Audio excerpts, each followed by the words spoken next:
Good morning to everyone here in Cambridge and to those of you who've connected with us from around the globe. My name is Dawna Levenson. I have the privilege of being one of two of the assistant deans responsible for admissions. And today, in particular, we are going to focus on the application process, and hopefully I'm going to give you a few tips that you may not have already known. My biggest concern, though, is in fact that some of you have already completed your application, you're pretty close to completing it, and I tell you something that makes you think you have to rip it up and start all over again. That is not what I want. Some of these are just suggestions that, quite frankly, you don't necessarily have to do. What would be helpful for me, for the people here in Cambridge, is by a show of hands, and of course this is by no means binding. How many of you are getting ready to submit in round one? Nice, thank you. How many of you, maybe not round one, but this year? Okay, terrific. And how many of you have really just started looking into MBA programs, and it may not be this year, but it may be in a future year? Love it. It is never, ever too soon to start. Looking at schools, talking to us, coming to our events. This is, in fact, just a slightly different format than we usually do for our Friday monthly info sessions. And so I'm really glad that you're here this month, but I welcome you to come next month and the following month. Our more traditional format is to have a panel of current students where myself or someone else from my office will give you an overview of the program and then really facilitate a conversation with the students so that you can hear more about their own personal experiences. But given that the round one deadline is coming up shortly, we thought that it would be helpful to actually talk to you a little bit about the application process itself. I think, though, it wouldn't make sense to talk about the application without reminding you that we are, in fact, a mission-driven school. And the mission of the Sloan School, as you can see, is to develop principled, innovative leaders who improve the world and to generate ideas that advance management practices. And one of the major aspects, so when it comes to the evaluation process itself, I think in the end we're really looking at two things. One is your ability to do the work and be successful in the classroom, but also it's around fit. And fit is actually a two-way street. So we need to feel that you're the right fit for our programs, and you need to feel like our program is the right fit for you. And I think a really important characteristic of our school is that we are mission-driven. And as you will see throughout the application process, the entire evaluation process, which for those of you who go through the whole process, it includes both the written component as well as an interview, you will see that the mission of the school is a bit of a theme that weaves its way through, as I think it should. Okay, some basic tips for the application process, okay? We're looking for people to demonstrate academic ability. In the end, we would never want to admit somebody to any of our programs who we did not believe would be successful in the classroom. We're also looking for individuals who have demonstrated the ability, desire to make an impact, whether it be on an individual, an organization, on a group, that you have done that in the past. And for us, we believe that is an indication that you would most likely do that in the future. And why is that important to us? Well, for our MBA program, our class size is roughly a little over 400, which is made up of LGO students as well as two-year MBAs. I have a quick technical check. Am I echoing, or is that just my own ears? Okay? Okay, good. Wow. I hear an echo. And so we have a limited number of seats, and we want to make sure that every single person who occupies one of our seats is going to make a difference in the class. We also want you to be, as I mentioned in the mission statement, we're looking to develop principled, innovative leaders. We want you to go out in the world to make an impact too. So evidence of being the kind of person who enjoys, migrates towards making an impact is very, very important to us. In addition, we want people who work really well in a team environment. That's the world we live in. And so the way that many of our courses are structured is also in a team environment. And in fact, your first semester, so I'm going to weave in some things about the school as I talk as well, just in case you don't know, but we have a one-semester core, 3 semesters to shape the curriculum as you see fit. And that one-semester core, you are taking your classes with a team, a group of your core team of 6 or so other students where you do everything together. So we want people who enjoy being in that kind of setting and who do well in that kind of setting. We're looking for examples, specific examples of how you're demonstrating these different qualities that we're looking for. We are looking for reasons to admit you. We are on your side. We are. We are advocates for each and every one of you. Obviously, be sure to answer our questions accurately, follow all directions.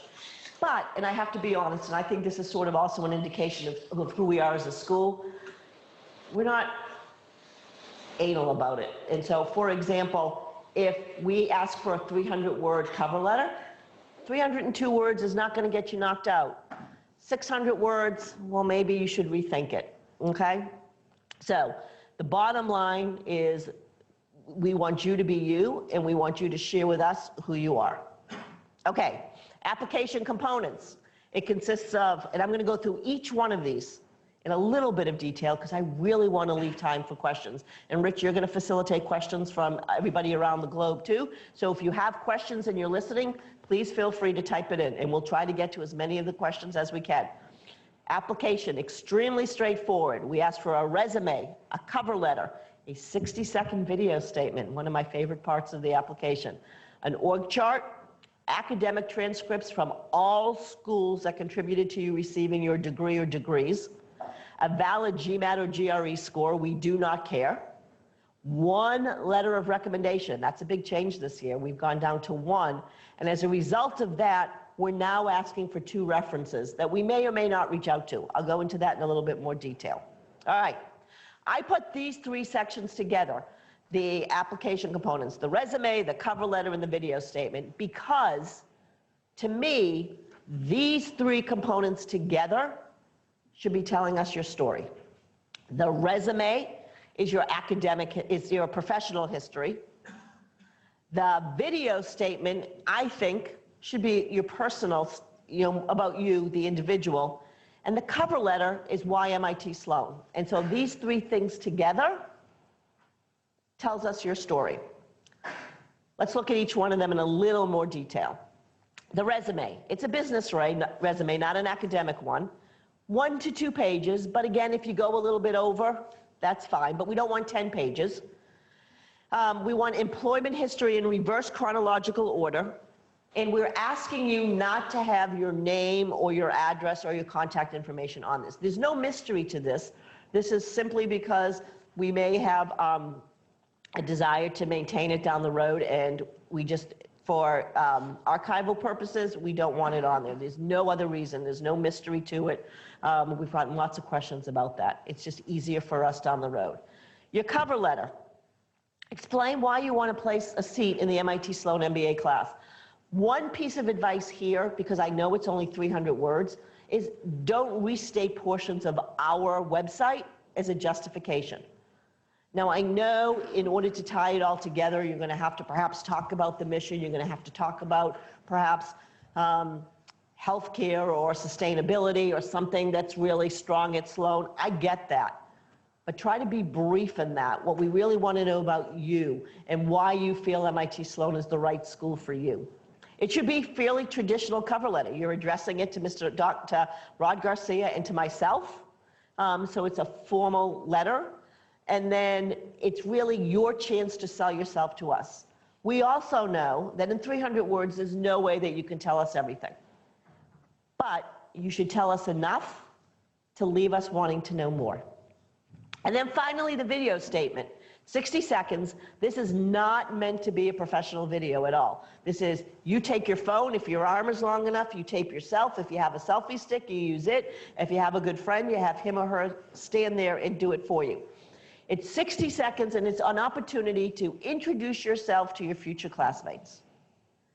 Now, at first this seems, oh, that's really easy. And then I have to tell you, and this is feedback we've received from many others, because this is our 3rd year doing this, is that once you actually hit videotape, you're like, oh, what do I want people to know about me? Not only what, but in what sequence, because perhaps the first thing I say people will think is the most important. And so spend a little time gathering your thoughts. But again, really not professional quality.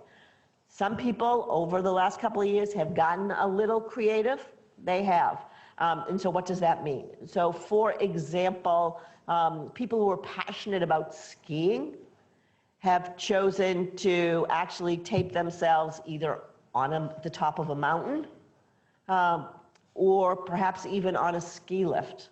Now, what I have to say is do not sacrifice the quality of the audio for some kind of creative, gimmicky type of thing, because that's just a waste. So we have a lot of people who give us these videos, they're on the top of a mountain,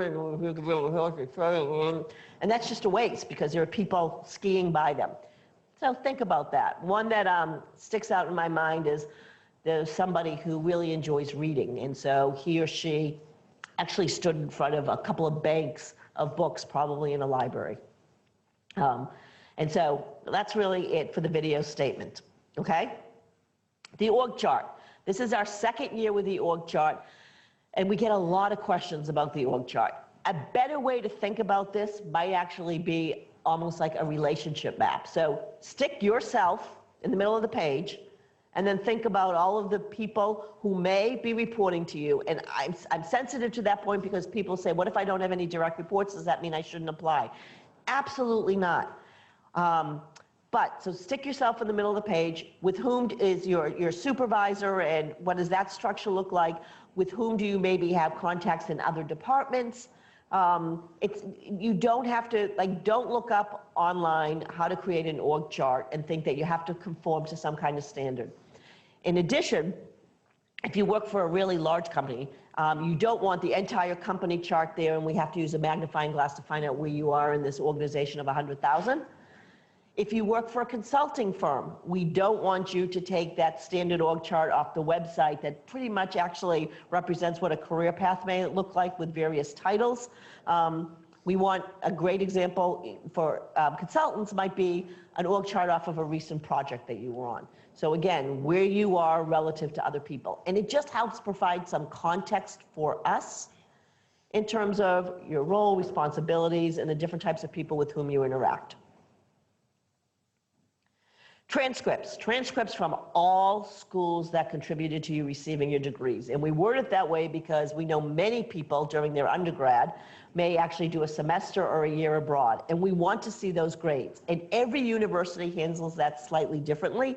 Some schools will actually have them. Others will just have a blank that says semester away. And we want to see all of those grades. So it's really up to you to be responsible to figure out how we need to get all of those grades, whether you need to reach out to all of the different schools or it's covered in your degree issuing school. We would like transcripts translated into English, please. If you have a graduate degree, and yes, a fair number of people who apply to our MBA program do, we'd like to see those transcripts as well. Valid GMAT or GRE, we do not care. And by that, I mean we do not care which one you take, not that we do not care about your score. And we really don't. Valid means it's been taken within the last 5 years. We do not actually even do a translation. So we do not have a table that says a 165 GRE is equal to a 710 or 720 GMAT. We absolutely do not do any of that.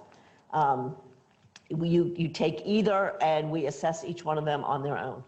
If you've taken it a couple of times, we're happy for you to share, all of those with us. And it is not a negative indication at all if you've taken the GMAT a couple of times or GRE, and we've seen either it be pretty stable or an increase. I mean, to be honest, a decrease might ask a question or two, but nonetheless, we often get that question: does it look bad if I took the GMAT twice or 3 times? The answer is absolutely not. Good? Are we good? Okay. Cover letter. Recommendation letter. And I have to take a sip of my coffee. I apologize. Not because you're all boring me, but because my throat is really dry. So we've gone down to 1 letter of recommendation. And so I think it's really important that and many of you have already started the application, and so hopefully you've reached out to your recommenders.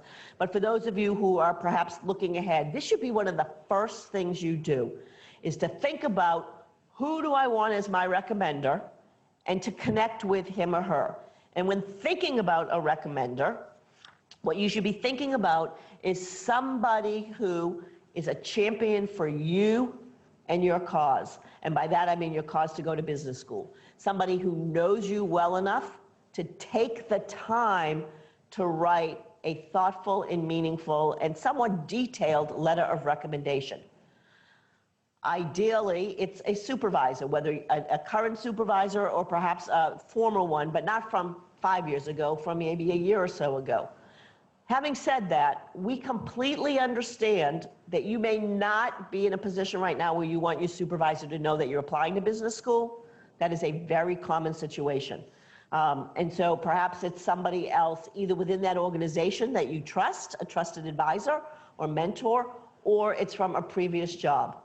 A few knots on the recommendation side, okay?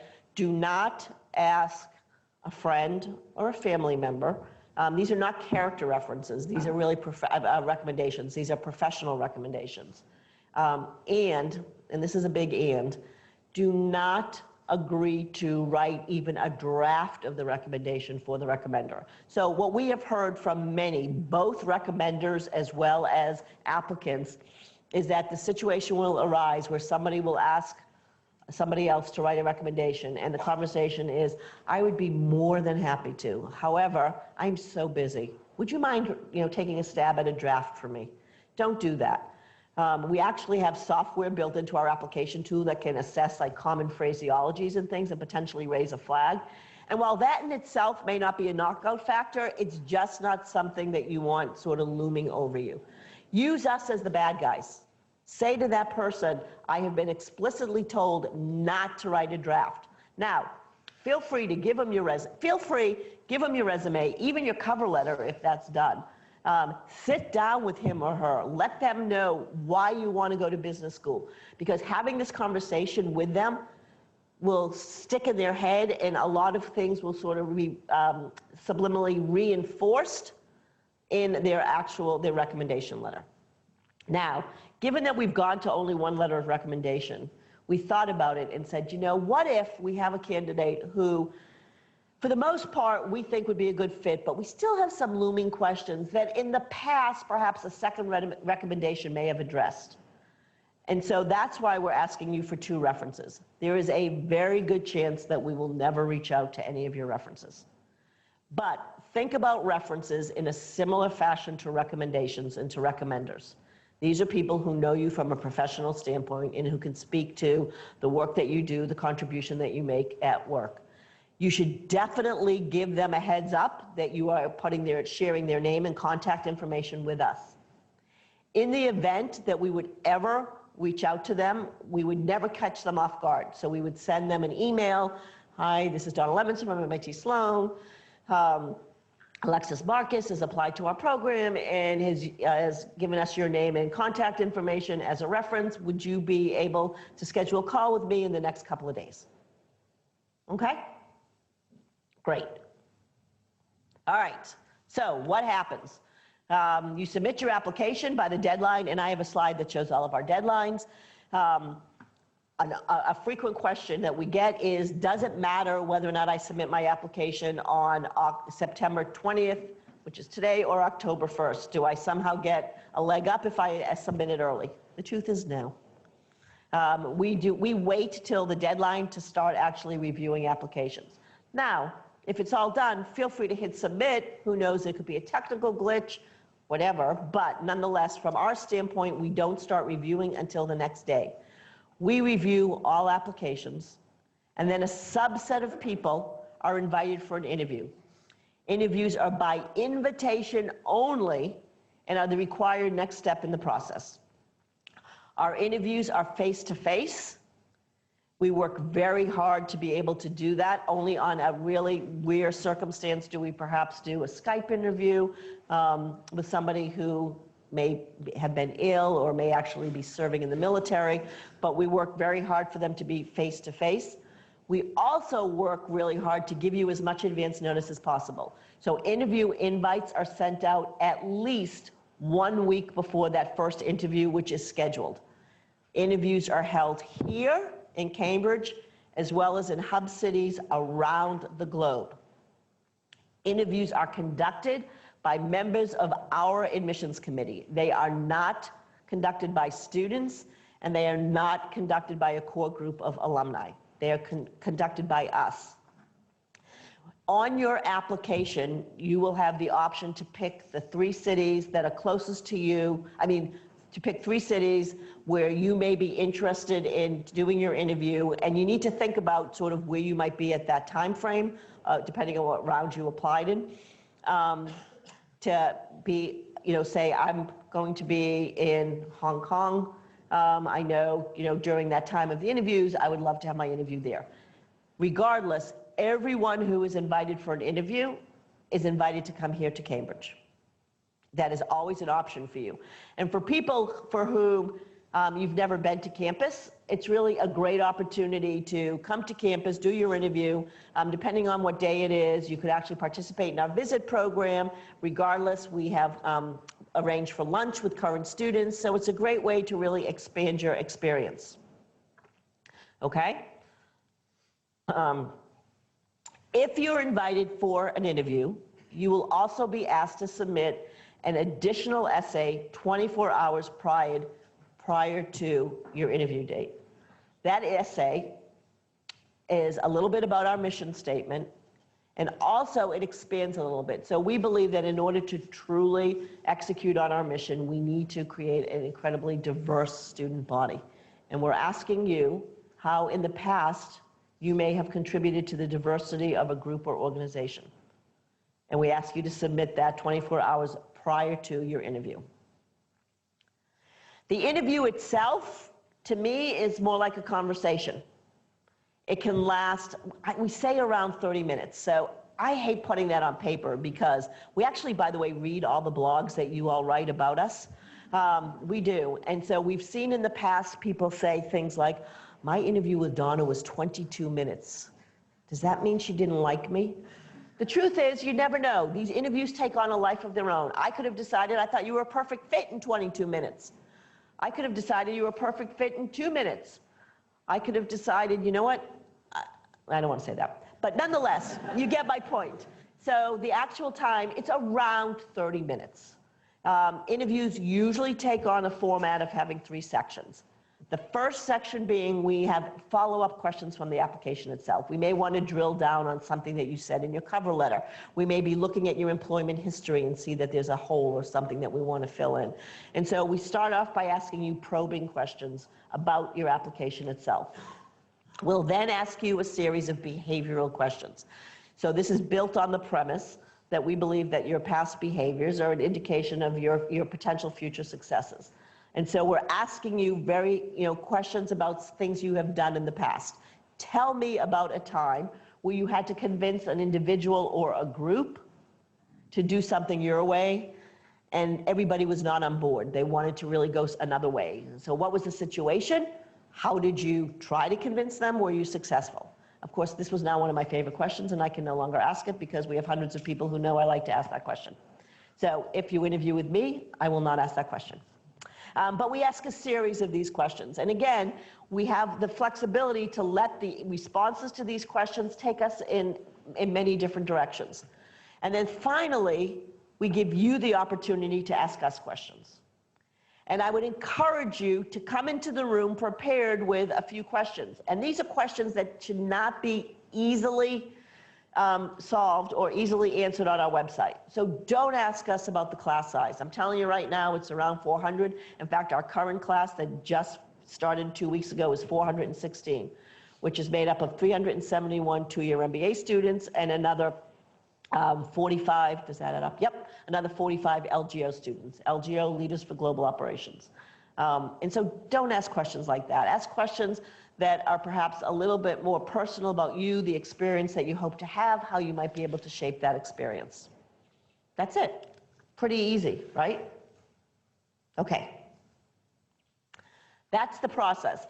Once you are done, you will receive from us one of 3 responses. You'll either be admitted, you will be waitlisted, or you will be rejected. Here you can see, and this is readily available on our website, our list of our application, the deadlines, the 3 rounds. So the first one coming up is October 1. Then we have a January 21, and then we have an April 9th for interviews.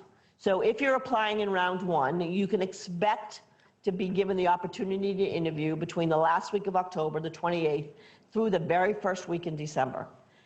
Now, given everything that I said, and this is really important, you can imagine that we would not extend interview invites to everybody all at once. So please, please, please do not freak out if on October 21, because we said we give you 7 days, you did not get an email from us. Hopefully, we have a lot of applications to go through and to process, and yet we need to get the pipeline going to be able to start interviewing. So we do some of this in batches. It is zero reflection on you as an individual if perhaps you got invited for an interview in our second wave as opposed to our first wave, okay? Really important to get that out there. For round 2, and then for round 1, decisions will actually go out on December 18th, right before the big holiday break. It works great for us. I'm guessing it works great for you, for those of you who are admitted. For those of you who aren't, it's probably not the best time to hear, but nonetheless. And then our reply by date for round 1 is March 1. And that may seem a little far off, but we have an admit weekend that we really want to give you the opportunity to come on campus and meet with students and get a feel for what it's like, and that doesn't happen until mid-February. So that's why there's a little bit of an extension there. Round 2, the application deadline is January 21. We'll be interviewing end of February and all of March. Decisions will be released March 31. We have admit weekend mid-April, and our deadline is deposit deadline is May 1st. Now, this is what I'm saying to everybody who is in this room and everybody who is listening all around the world. If you're thinking about it now, I strongly encourage you to think about round 1 and round 2, and don't even consider round 3 at this point. You should be prepared to apply in one of those rounds. And this is why. It's not because we have quotas, it's because we don't have quotas. And what I mean by that is at any point in time, we are looking to admit the most qualified people based on the number of seats we have available. So in round 1, we have 350-ish to 360 seats to fill. In round 2, I'm not sure how many seats we have. It depends on the number of offers we extended and the number of people who accepted them. But I guarantee you we will have less than 350 seats to fill. Now, you may be saying, okay, but if I'm looking for the applications per seat ratio, do more people apply in one round than the other? And I know people do that. I understand that. What we've seen over the last couple of years, though, is it's sort of leveled out, and that we get a similar amount of applications in both rounds. And so if you consider that to be a fair constant, you're better positioned to apply in a round 1 than a round 2. And that would then go on to say better positioned in round 2 than a round 3, where we have even fewer seats to fill. In addition, if you apply in round 1 and you are waitlisted, you will be considered as part of our round 2 pool. That is very different than in round 2, we look at the people who applied, we identify people we want to admit, and then if we have some extra seats, we go to the round 1 wait list. If you are waitlisted in round 1, it means we think you would be a great addition to the MIT Sloan community. We just don't have a seat at that point in time for you. And given what I said, we are at any point in time are always looking to admit the most qualified people. We will and do have round 1 waitlist candidates who are actually stronger candidates for us than round 2 applicants. So by applying earlier in the process, it just helps better position you throughout. Now, you have to be careful. I have to be careful, because having said that, if by round 1, if you're not ready to submit your application right now in round 1, and I'm guessing you know that at this point, given that the deadline is 10 days away, don't think, oh, that means I have to wait another whole year to apply because I should only apply in round 1. That is not what I'm saying. But what I am saying is if you're sitting here today and you're looking for every competitive advantage possible, then apply as early as you possibly can. Okay? Make sense? All right. I'm going to open it up to questions. Don't laugh. Do I not look just like my Bitmoji? I realized I should have put something more professional on. This is my summer outfit, and I have not yet changed, but I apologize. Okay, we're going to balance. We're going to take some questions from here, but Rich, you're going to be ready with some online questions too. Sound good? Okay, yes. Hello, thank you for this presentation. My name is Jamal Grant. I had a question with the video statement though. Okay. So what if what you would say in your video statement is also similar to what you would put in your cover letter? It would be repetitive, but also still something you want your classmates to know. How do you weigh what you put where? Yep, so that's good. So this is what I would say. I think it's great to have a little overlap because they reinforce each other. I would not though, and I know this is an extreme and not what you're saying, I would not read your cover letter, as your video statement. I would make sure that there's some additive information in the video statement. Can be fun, it can be personal, it can talk about what you love to do outside of work. And so I think it goes a little bit beyond, but I can definitely see that there would be some overlap. Does that help? Yeah, that's okay. Okay. Yes, please.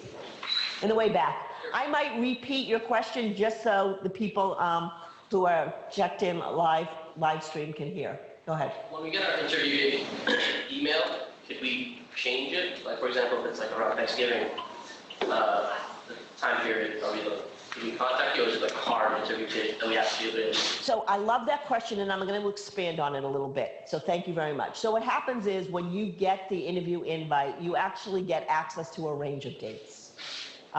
You will. But what you're asking is a really good question, which is if for some reason your situation has changed, and so that you're no longer going to be where you said, but you're going to be in another city where we interview, let us know. What really, and this has happened to me on a couple of times, is I tend to do a lot of international interviews, and I literally was last year in Paris and interviewed somebody who was on my flight from London to Paris, because I started in London, and I said, why didn't we interview you in London? And this person said, well, because I wasn't given that option. I had said Paris. And I'm like, oh, if we had only known. So we aren't mind readers. We don't know if your situation's changed, but we try to be really, really accommodating. So if something has changed, if the interview invite, the range doesn't quite work, let us know. Now, I'm not even looking, but I can feel my colleague, Melissa Freeman, is looking at me like, oh, she's not here. She stepped out. But so we want to be really accommodating and flexible. There's also, I guess, a little bit of reasonableness on both sides as well. But thank you. That's a great question. Yep. For the org chart, at what point in your career do you want that most recent? Oh, yeah. Moved around the organization throughout many years? Do you want to see kind of the change in hierarchy, or just most? No, most recent. Most recent. Yes. How would you think about balancing description versus detail in something like a cover letter or resume, where we do have some kind of upper limit? Description versus detail? Ooh, I like that phrase, but I don't know what it means. Sorry, description of like your particular role, or for example, or providing more color into what you're actually doing, because we're providing information for a more general audience, as opposed to typically in a cover letter or resume, you're applying for a specific role or industry. Oh, I see what you're saying. Yeah, so I wouldn't get bogged down on details, but I'd make sure that if you're referencing a technology or something in your cover letter, that you make sure that we as your audience know what you're talking about. There's a balance there. Rich, any online questions? There's a few, yeah. If your recommender doesn't speak, or your supervisor doesn't speak English very well, should you have someone else? Yeah, that's a great question. So the question was, if your supervisor, the person you want to write the recommendation, doesn't speak English well. No, so it's perfectly fine to ask them to write the recommendation in their native language and then have it translated. The only thing I would ask is that you yourself is not the person who does the translation. In the end, we are not assessing them, we're assessing you, which also leads to, when choosing a recommender, their title is actually not the most important thing. So if you happen to bump into the CEO of your company in an elevator and you think, oh, maybe I'll ask him or her because we've just met between floors 4 and 14, don't do that. You want somebody who can really speak in more detail. If your recommender is not your current supervisor, does your org chart have to reflect his current role or? No, so the org chart, so this is about the org chart relative to the recommendation. It's nice when, you know, the recommender happens to be obviously on your org chart, but you shouldn't force it.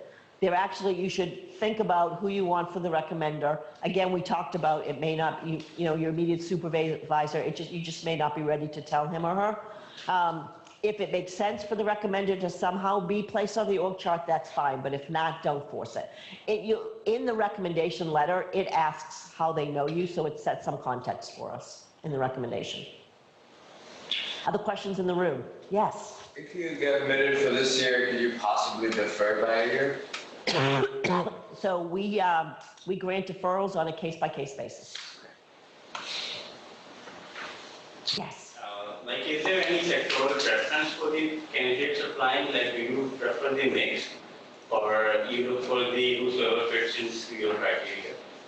I'm sorry, say that again? Yeah, is there any sectoral preference? Like I can see in the MBA industry, there is more into, like few of the industries are more represented in the fit. Oh, so you mean, do we look for different, set industry backgrounds? Yeah. Not particularly. So I can tell you, and I think this is really interesting, and I'm going to use that to expand on something else that I find fascinating.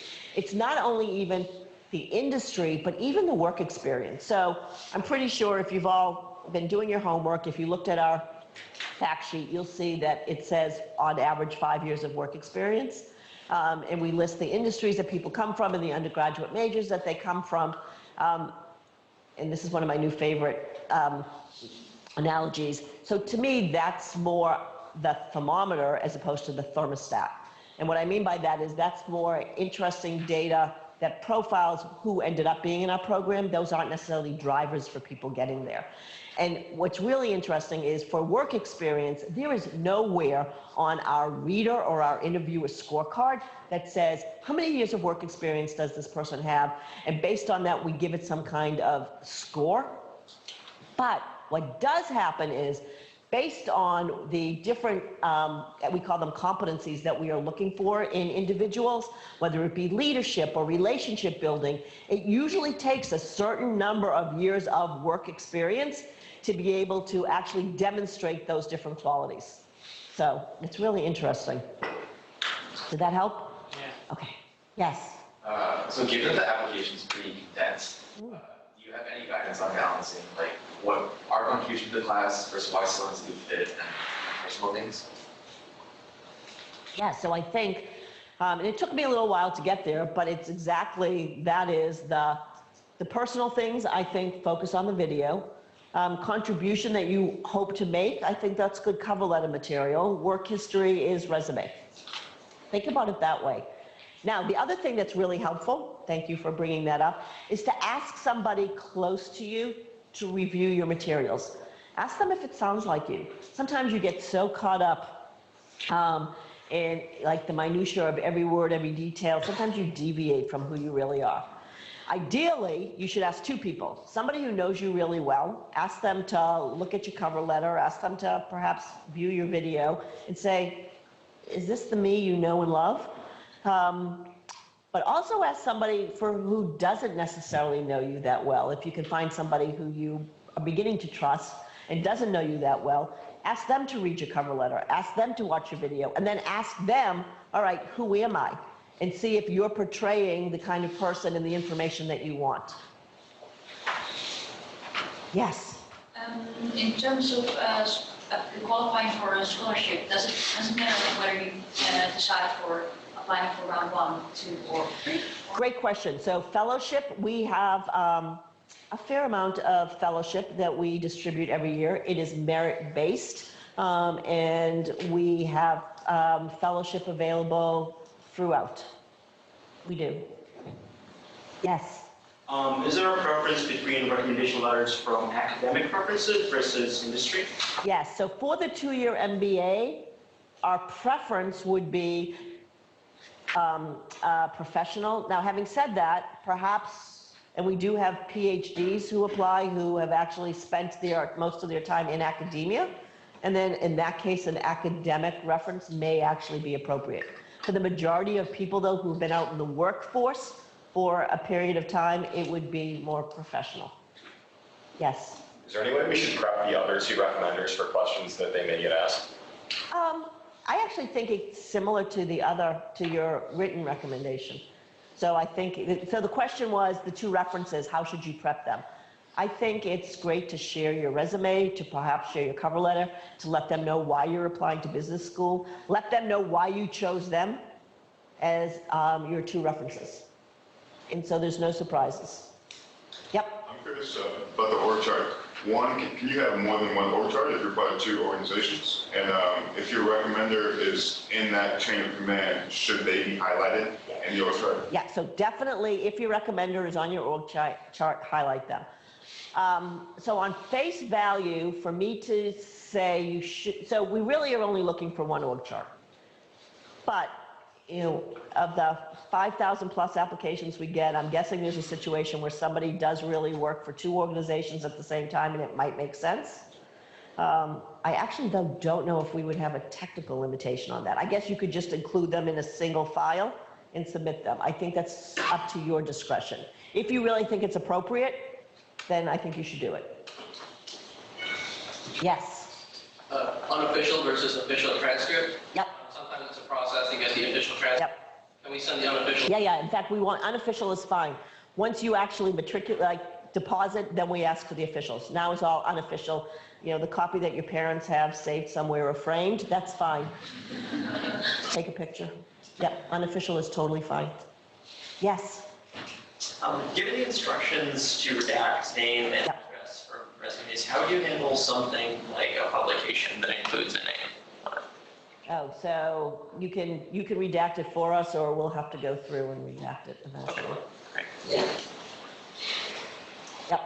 Do you publish how many interviews you get for a spot in the class? Nope. And let me tell you why. Because I want us to have the discretion for that number to change. I really do. It's not that it's a secret. It's that we want flexibility. And it's that we know enough that when we put a number out there, people put a lot of stock in that. I am 100% sincere. What we want to be able to do at every step in the process, to be able to move the most qualified people from their reading to the interviewing, from the interviewing to the accepting. And there are so many different factors that really vary every year. We try very hard to interview all of the people for whom we think are really qualified and should move forward. And whatever that number is, that number is. Other questions? Yes. In the org chart, do you highlight non-direct reportees as well as people that you non-direct supervisors as well? With a dotted line? In other words, people with whom you may have some sort of unofficial report? Sure, you're more than welcome to. Really no wrong answer for the org chart. Oh, maybe there's one, which would be either a blank piece of paper or just you, which actually raises another great question. Say you're an entrepreneur, you're starting your own company, you're basically working at home in your kitchen, and at this point in time, you don't have any official direct reports. That's why I say this is great to be more of a relationship map. Think about all of the different types of people with whom you interact. It could be suppliers, it could be it could be clients, it could be customers. Those are the type of people who you could possibly put on this chart. I know it's not like a traditional org chart, but that's the type of information we're looking for. And yes, we do in fact have many individual contributors applying to our MBA program. Yes? Do you need transcripts for CPA, like certificate courses? No. But, you raise another good question. So in this day and age, we know lots of people have access to online courses that they're taking. We'd love to see those, absolutely. Because in the end, so we obviously want official transcripts, but we also want any evidence that helps us feel comfortable that you could be successful in the classroom. And so if you've taken online courses, we want to know about those. Rich, do you have any more? Yes. Will a candidate be notified if their additional references are contacted? Oh, good question. I don't think so. And it's not that it's secretive, it's just a lot of extra work for us. We're notifying you now that there is a potential that we could actually reach out to those people. Oh, good question. Yes. In thinking through all this, it seems like the resume is really an opportunity to expand on some of your experience. Would you say that it ends up taking a different form than a general job application resume? I can see why you're saying that. I don't think it's significantly different. I think, though, to your point, you want to make sure that your resume accurately and completely describes the different job functions and responsibilities that you had. But I think our career development office would probably tell you that any good resume should do that. Yes? In the cover letter, you mentioned spelling out any technologies in a reference. Would you recommend the same for the resume? Yes, so you want to make sure that the audience knows what you're talking about. So absolutely. The question was on the resume whether or not you should, explain any acronyms or any phrases or anything that might be specific to an industry that the recommenders may not know, the readers may not know. So yes. Yes. What do you look for in the resume in terms of leadership, trajectory, growth, impact on the organization? Oh my God, that's it. That's what we look for. Anything else? So let's see. So on your resume is really helping us with, it's not just actually your work history too. A lot of people may put outside activities on the resume as well. Awards that you may have received, if in fact you are a Nobel Prize recipient, that's probably something that would be good to put on your resume, and I might even bold and underline that. And so, but no, you're exactly right. So what we're looking for, a lot of it is around career progression. But the other thing, and I'm going back to this other question, so this is not the only place for you to put your job history and your work history. If in fact you're pretty far into your application, you'll know there's a whole section on the application where we're asking you to also state your work history, where you worked, what your responsibility was, how many direct reports you have, starting salary, ending salary, those types of things. So there's a couple of places on the application where we get that information. But a lot of it is, and some of that depends on the industry that you're working in and for how long you've been working. Have you been in the same job for 5 years? Or have we seen any kind of career progression and increase in responsibilities? And that's also the reason for salary. So salary is not a judgment at all. Salary is, again, an indication of career progression and increased responsibility and growth. You could follow up. Follow up. I'm just struggling with being a little redundant on those two of the job description where you fill out with the salary and the resume. It should be. It should be. Oh, they should be redundant. Yes. Right, and they should definitely not conflict with each other either. No, we look for that. We do what we call a consistency check. So your whole application, thank you, should tie together. Different parts should reinforce each other, and there shouldn't be things that contradict or conflict with each other at all. Yes. So similar question, but in the portal where it asks you for your job history, it says company description and job description. Yep. So the job description is similar to the resume, but the company description, do you want that added as kind of a separate paragraph that describes the company, or really similar to what we would put in a resume? So it's a little bit more. It's,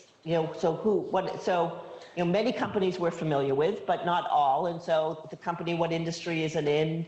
What's good is if it's a publicly traded company, there's usually like a little blurb at the end of any statement that describes the company. That, a small paragraph, a couple of sentences that help us understand.